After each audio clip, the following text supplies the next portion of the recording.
Hi, welcome to Catholic Nest. So today's video is a little bit different. I'm going to share a homeschool fail on my account. We're week 1 into the new autumn term, and there's certain parts that have been going really well and other parts that have not gone so well. So I'm going to share the main one, which is our morning basket. In the seemingly perfect world of social media and Instagram and vlogging and blogging, I wanted to be honest about the things that go right and the things that go wrong in order to try and be useful. And this is my beautifully, lovingly prepared morning basket on a medieval theme, which I just poured my soul into preparing it for this term. And I ignored the little niggle in the back of my mind that said it was going to be too much on top of everything else. So the way we're doing our main sort of maths and English and faith bits in the morning is I'm kind of staggering the children at the moment because of their ages and working with them individually and kind of overlapping them. And that means that the whole morning, even though they're not doing more than about an hour or so each, far less, about 15 minutes for my 4-year-old,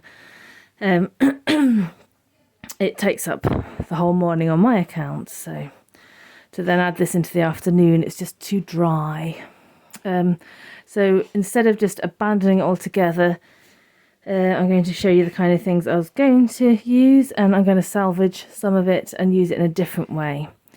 So it's a hurdle for week 1, but I'm going to show you how I'm going to attempt to overcome that.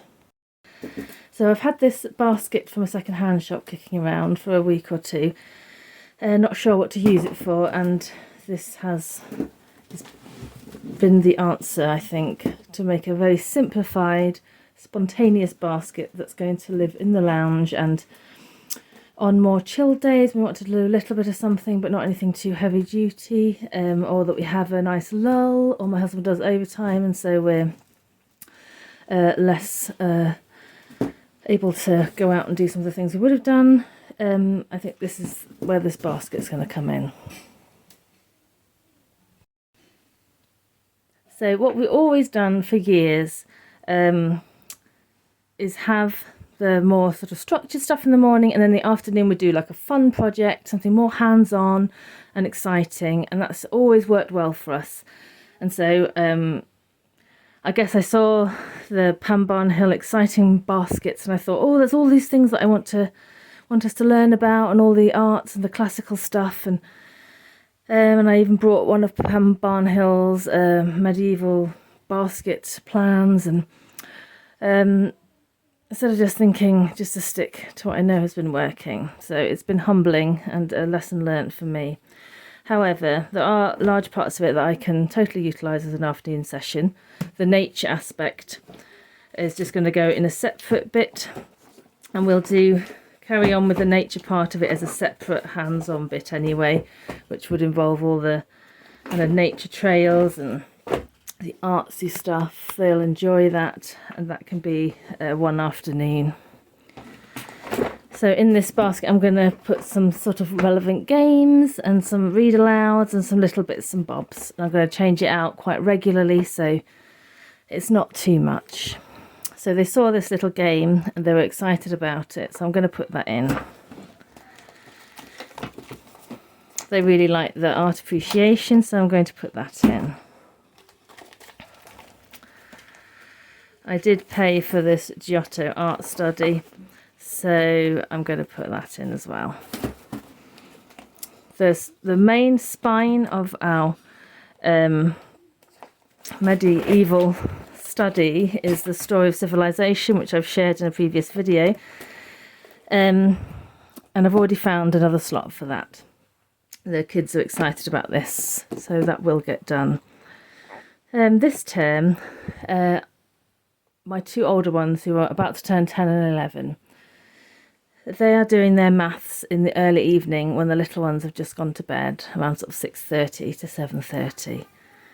They're really enjoying it, and it's like winning back a bit of time They both need me to help them with that, and it's just in the evening, it's a bit more chilled out, there's no little ones interrupting.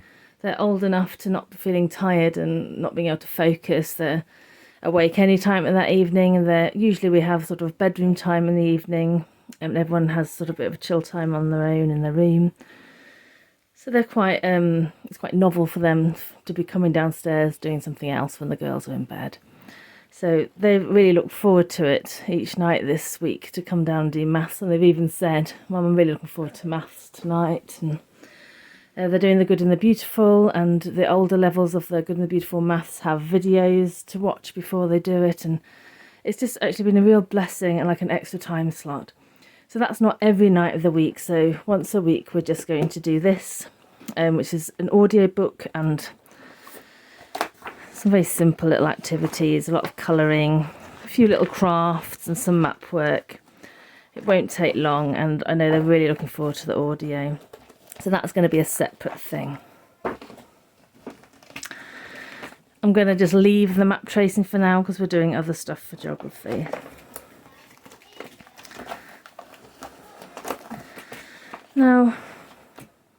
Now I've also got the circumference and the round table pack from, I think it's Math Geek Mama, from her blog, which go with the circumference books, and this was in Pam Barnhill's medieval plans, and so I got them. They are obviously a bit young for my older ones, so I'm not sure yet what to do with these. I've got some of the books, whether just to save them for the younger ones or whether to try and find a slot. I'm just going to press pause on them for the moment. What I would say about the Pam Barnhill medieval plans is that I really liked them. I would definitely buy another pack from her website. The whole morning basket as she presents it is something that I would definitely revisit for us. I think it's a great idea for us. It's just the wrong season of life to be doing that, so I think it's just too much at the moment while I'm having to stagger them. As they get more independent and things kind of even out a bit more, I can see how we'd revisit this idea for sure. So I got some nice little medieval books, and I'm going to put some of those in.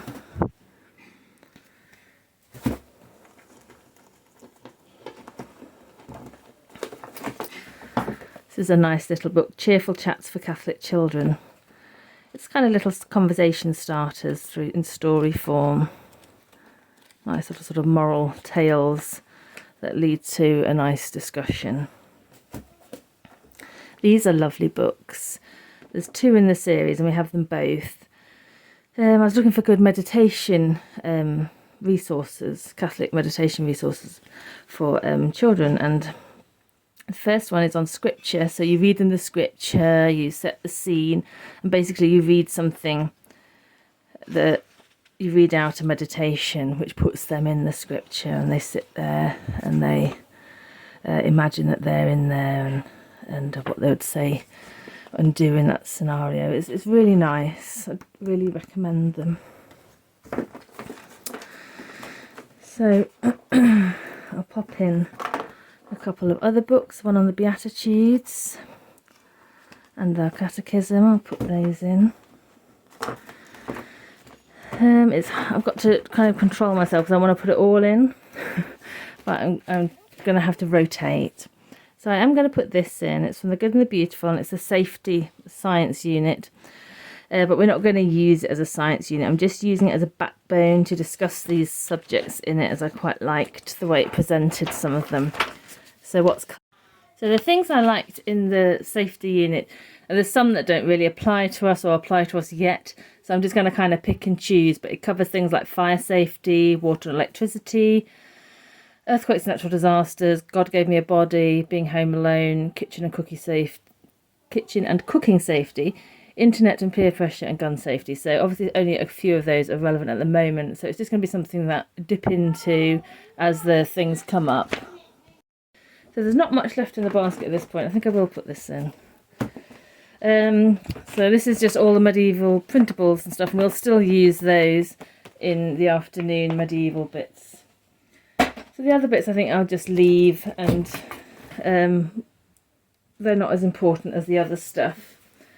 I am going to add a few little other bits though that I think would be nice just for a little lounge spontaneous basket. So I'm putting in a multiplication war card game for table. And I'm going to put in these multiplication flashcards. These are a really nice set. You put in mastered, sort of know, and then there's a section for don't know. So the kids quite like doing those when we remember to pull them out. This is a nice little game. It's Composer's Snap. The children like it.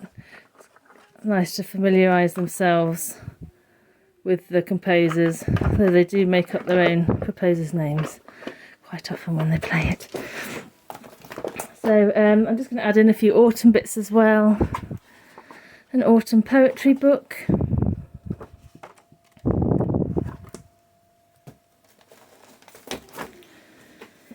Some little autumn read alouds from our autumn basket. Possum's Harvest Moon. Little Goose's Autumn. I'm going to pop those in the back. Sometimes if they're right there next to the sofa when you're sitting down, it's more likely to happen. And that's what my hope is for this. And I got this a while ago and it wasn't quite what I wanted, so I put it away, but it might work well for this. It's a very basic little Catholic family sort of monthly thing. It tells you all the details of the month, all the feast days and prayer prompts, and as a family you write down your intentions for the month. And there's a little section there on faith, hope and charity, and then there's the next month. So it's very simple, and I guess it works very well for this purpose. So that's all I'm going to put in, I think.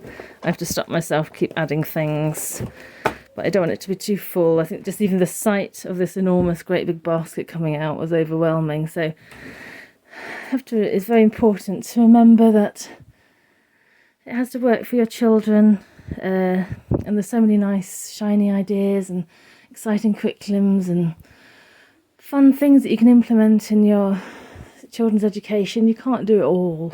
And sometimes you just have to chop and change and do the stuff that really matters, and then just see what else you can fit in. And there are seasons of life, and things change all the time, and the time will come where, you know, more things will fit in, and there'll be times where you just have to do the bare bones. So I think it's just a constant learning journey.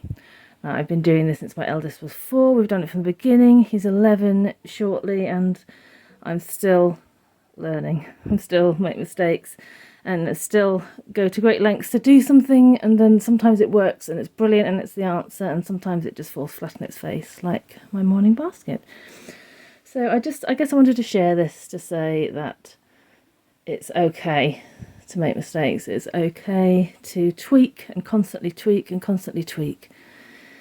I think all children learn differently to each other as well, so you have to kind of find things that work for all of you on some level. And it has to work for you as well as the teacher or facilitator. And so it's, you know, it's tricky, and it's just a learning journey for everyone. So we'll see how this goes. I'll try and remember to update it. So how we've got round the issue of my enormous, beautifully prepared morning basket is to take out some of the important bits and turn them into more exciting sessions on their own, with more activities and crafts and outings to break up the day.